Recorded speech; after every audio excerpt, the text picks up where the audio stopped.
শীতকাল জম্পেশ পড়েছে, তাই না? শীতের বিভিন্ন খাবার, শীতের রকমারি খাবারের ডালি ভর্তি। কোনটা ছেড়ে কোনটা খাওয়া যায়? আজকে আমি নিয়ে চলে এলাম একটা খুব সহজ রেসিপি, যার জন্য কিচ্ছু না, মাত্র 2-3টি ইনগ্রেডিয়েন্টস লাগবে। প্রথমেই মেন ইনগ্রেডিয়েন্টস হচ্ছে ময়দা, তার সাথে সুজি, অল্প লবণ, একটু গোলমরিচ আর স্বাদ মতো চিনি। আর লাগবে, এর সাথে প্রয়োজন হবে ঝোলা পাতলা খেজুরের গুড়। এই ঝোলা গুড় সহযোগে এই রেসিপি কিছুটা পিঠে রেসিপি বলতে পারেন, কিছুটা গোলা রুটির রেসিপি বলতে পারেন।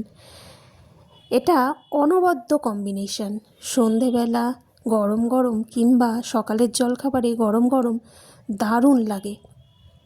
এটা আপনারা সরু চাকলি হিসাবেও, এর সাথে একটু বিউলির ডাল চালের গুঁড়ি দিলেই সরু চাকলি। অনেকে বিউলির ডালের সরু চাকলি পছন্দ করে না বলে এই গোলা রুটি বা এই ধরনের পিঠে চাল, ময়দা, সুজি সহযোগে বানিয়ে থাকে।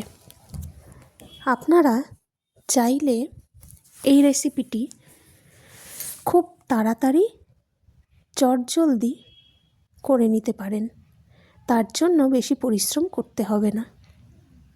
আমি 1 কাপ মতো, ওই বোর্নভিটার কাপের 1 কাপ মতো ময়দা নিয়েছিলাম, আর তার 1/4 মাপের সুজি নিয়েছিলাম। সুজি খুব বেশি হলে আবার উল্টাতে প্রবলেম হয়, তাই সুজি খুব বেশি নেওয়া যাবে না।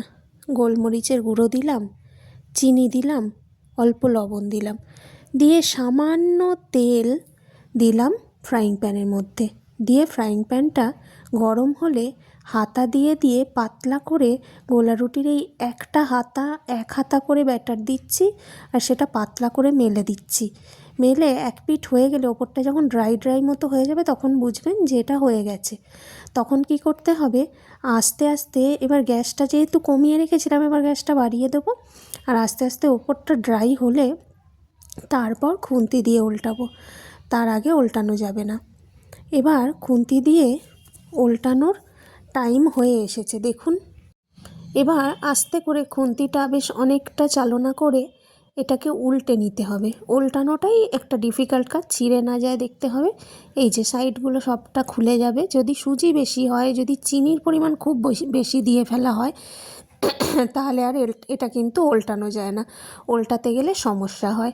তারপর একটুখানি ভাজা ভাজা হলে আমি তুলে রেখে খানিকক্ষণ বাদে ঠান্ডা হলে ভাঁজ করে নিচ্ছি। এই প্রসেসে আমি এই টিফিনের রেসিপিটা আপনাদের বললাম।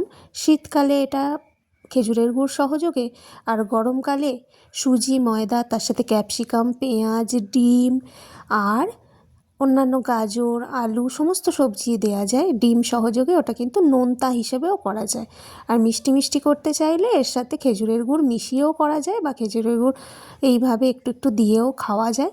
তেলের পরিমাণটা খুব সামান্য দিতে হবে, নাহলে উল্টাতে গেলে প্রবলেম হয়। তেল একদম 4-5 ফোঁটা, তার বেশি কিন্তু না। দিয়ে তেলটাকে পুরো ফ্রাইং প্যানে অয়েল ব্রাশ করে নেওয়ার মতো করে নিতে হবে। আর তারপর ব্যাটারটাকে দিতে হবে। ব্যাটারটা থিকনেসটা হবে খুব ঘনও না, খুব পাতলাও না। খুব পাতলা হলেও তুলতে সমস্যা হয়। ব্যাটারের থিকনেসটা ঠিক এই রকম থাকবে। এটা আমি বিউলির ডাল দিয়ে সরু চাকলির রেসিপিও বহুবার করেছি, আপনাদের দেব পরপর। এবার পিঠের রেসিপিগুলো আসবে। প্রথম আমি পায়েস, নলেন গুড়ের পায়েসের রেসিপি দিলাম।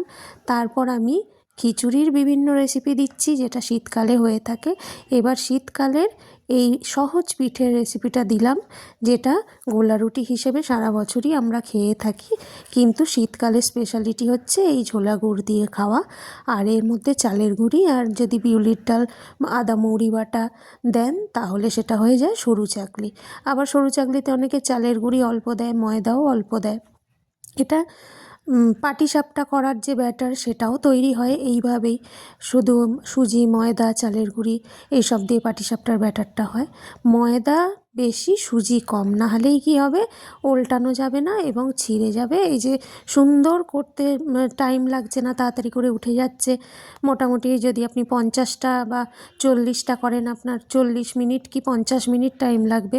কিন্তু যদি ব্যাটারটার থিকনেস ঠিক না হয় এবং ব্যাটারের পরিমাণটা যদি ঠিকঠাক না থাকে, সুজি যদি বেশি হয়ে যায়, চিনি যদি বেশি হয়ে যায়, সেক্ষেত্রে সেই কাজ করতেই দ্বিগুণ সময় লাগবে এবং তখন বিরক্তিও লাগবে, জিনিসটা সাকসেসও পাবে না।